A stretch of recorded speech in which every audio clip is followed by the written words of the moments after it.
Respected listeners and dear students, Assalamu alaikum and welcome to my YouTube channel. Let's learn. Let's start our lesson from page number 4, chapter number 1, page number 4. Our topic is the moon. Reading start करने से पहले हम discuss कर लेते हैं। Last chapter में मैंने आपसे इस क्वेश्चन किया था कि फोर्स ऑफ ग्रेविटी क्या है। आप मुझे आंसर करेंगे तो मैं बताऊंगी इसका वेट से क्या ताल्लुक है। आप में से चंद कुछ स्टूडेंट्स ने यहाँ आंसर किया है कि फोर्स ऑफ ग्रेविटी फोर्स है जो कि किसी भी ऑब्जेक्ट को अपनी तरफ अट्रैक्ट करती है।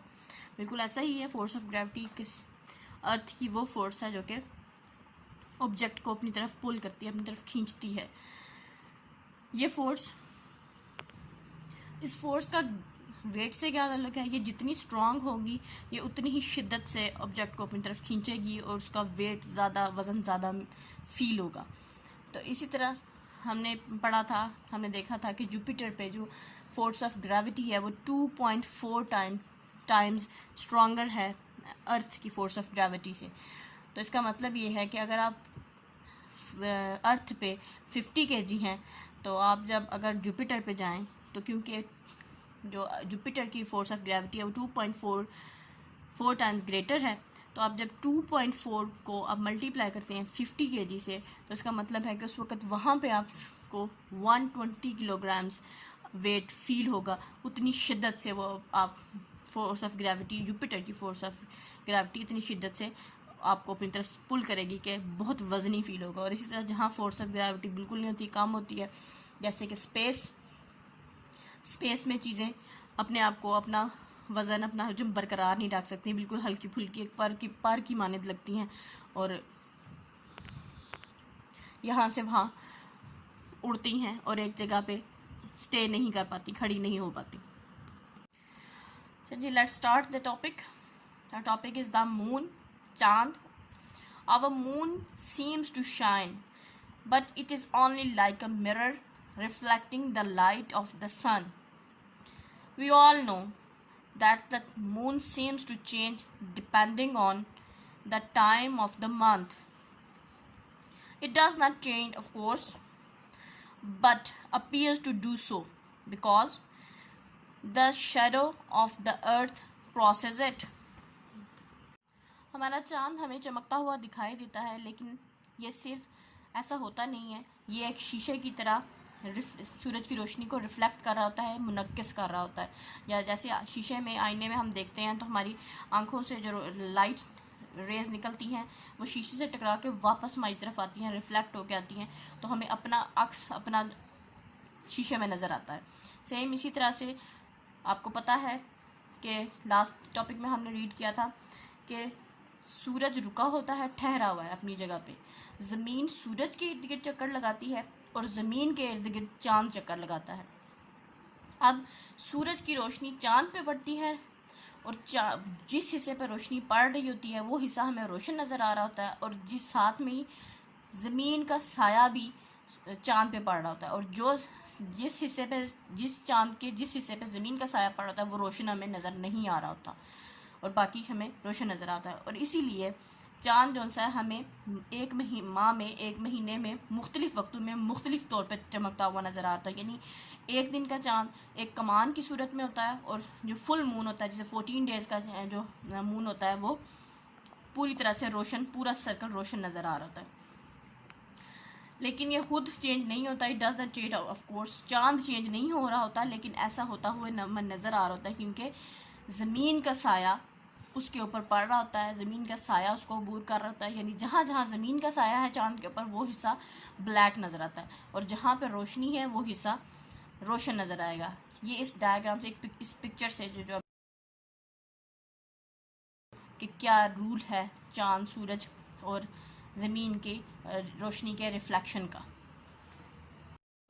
नेक्स्ट टॉपिक है हमारा फेजेस ऑफ मून, यानी चाँद के मुख्तलिफ़ मराहिल। किन किन मराहिल से चाँद गुज़रता है, न्यू मून कब होता है, फुल मून कब होता है, डिफरेंट जो मराहिल हैं वो क्या हैं चाँद के। The moon goes round on earth once in 28 days. चाँद ज़मीन के गिर्द अपना एक चक्कर 28 दिनों में कंप्लीट करता है। अगर चाँद 28 दिनों में कंप्लीट करता है अपना एक चक्कर, तो जो इस्लामी महीने हैं, कमरी महीने, वो 29 या 30 डेज़ के क्यों होते हैं? क्योंकि इस्लामी महीने, कमरी महीने, कमर चाँद को कहते हैं, तो चाँद से ही देखे जाते हैं। वो 29 और 30 डेज़ के क्यों होते हैं, ये हम देखते हैं। और बाकी चीज़ें भी देखते हैं कि क्या फेजेस हैं मून के। Once in this period the earth, the moon and the sun are in a line. एक दफ़ा इस सारे मरहले के दौरान एक दफ़ा ज़मीन, चाँद और सूरज एक लाइन में एक दूसरे के सामने आते हैं। और जब वो फर्स्ट टाइम सामने आ रहे होते हैं उस टाइम ये पिक्चर देखिए, इस पिक्चर से आपको वाज़ेह हो जाएगा ये सिचुएशन हो। If the moon is between the earth and the sun there will be no light to reflect. अगर चाँद, उस दौरान चाँद, सूरज, यानी इस तरफ अगर सूरज है, यहाँ अर्थ है और सेंटर में चाँद आ गया, तो इस सूरत में कोई भी रिफ्लेक्शन नहीं होगा। लाइट जो पड़ेगी सूरज सीधी चाँद पे पड़ेगी, चाँद पे पड़ के वापस आएगी। कोई भी रिफ्लेक्शन ज़मीन पे चाँद की रोशनी उस टाइम हमें नज़र नहीं आएगी, कोई रिफ्लेक्शन नहीं होगा। सो दैट वी से देयर इज़ नो मून, तो हम कहेंगे नो मून, यहाँ अभी कोई चाँद नहीं है। यानी उस रात में वो डार्क नाइट होगी, वहाँ उस रात में चाँद नहीं होगा। तो एक दिन तो हमें यहाँ से मिल गया कि चाँद जो सा है बीच में बिल्कुल गायब भी हो जाता है। 28 डेज़ में अपना कंप्लीट करता है चक्कर, लेकिन कुछ दिनों में 1 दिन 2 दिन चाँद बिल्कुल भी नज़र नहीं आता, डार्क नाइट होती है, अंधेरी रात होती है। Sometimes we can see a little ring of light around the edges of the moon, which we call moonshine. बाज़ औक़ात हमें एक चाँद के जो एजेस हैं, किनारे हैं, उन पे एक रिंग नुमा, एक छल्ला नुमा हमें रोशनी नज़र आती है, जिसे हम मूनशाइन या चांदनी कहते हैं। When the new moon appears on horizon, it is a thin crescent type. जब नया चाँद उफ़क़ पे या आसमान पे उभरता है, आसमान पे आता है, तो वो उसकी शक्ल एक कमान की तरह की होती है। तीर होता है ना, तीर के साथ कमान होती है, बिल्कुल यूँ उसकी शक्ल होती है फर्स्ट डे का जो चाँद होता है। अ वीक लेटर, एक हफ्ते बाद, the moon will be at right angles to the earth sun line so that we see half of it shining. तो अपने नया चाँद निकलने के एक हफ्ते बाद चाँद, ज़मीन और सूरज तीनों आपस में राइट एंगल बनाते हैं, यानी 90 दर्जे का ज़ाविया बनाते हैं, 90 डिग्री का एंगल बनाते हैं।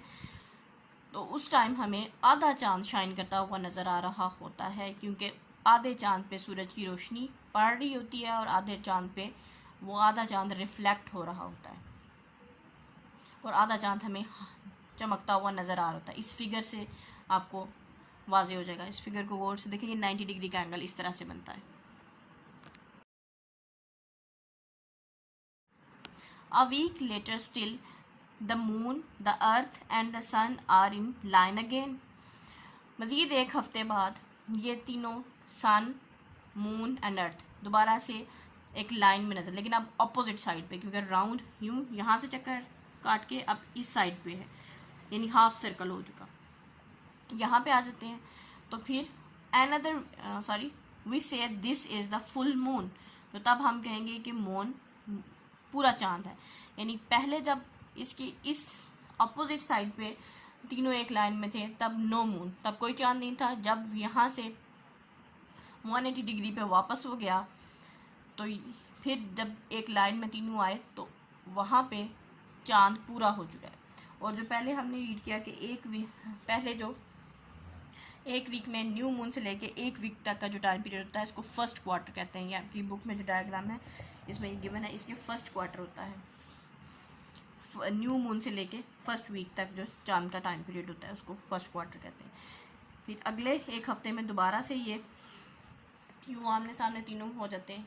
आपकी डायग्राम जो पेज नंबर 5 पे है इसमें सामने नज़र दरमियान में अर्थ है। जब ये इस साइड पे चांद और यहाँ पे आप सूरज, यहाँ पे सूरज हो और ये तीनों लाइन में हो इस तरफ से, यहाँ से ये हाफ, यहाँ पे सन है तो जब ये यहाँ पे सन है, यहाँ पे मून है, तो यहाँ पे अर्थ है। जब ये तीनों यहाँ पे लाइन अप होते हैं तो न्यू मून नज़र आता है। जब ये इसी तरह चलते चलते अपोजिट साइड पे अगेन लाइन अप हो जाते हैं तीनों, सन, अर्थ और मून, तो फुल मून हो जाता है। और इसके बाद मून का रिवर्स प्रोसेस शुरू हो जाता है। मून, चाँद कम होना शुरू हो जाता है, घटना शुरू हो जाता है, और चलते चलते नो मून से फिर न्यू मून तक आता है। A week later the moon will have waned to the crescent again.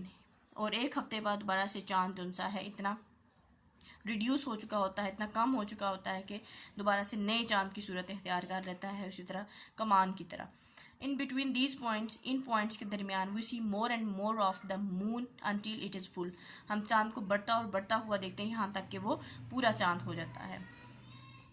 इस पिक्चर को देखिए, इससे आपको वाज़ेह हो जाएगा कि हर दिन में चाँद की क्या सिचुएशन है, डे फर्स्ट से लेके लास्ट डे तक।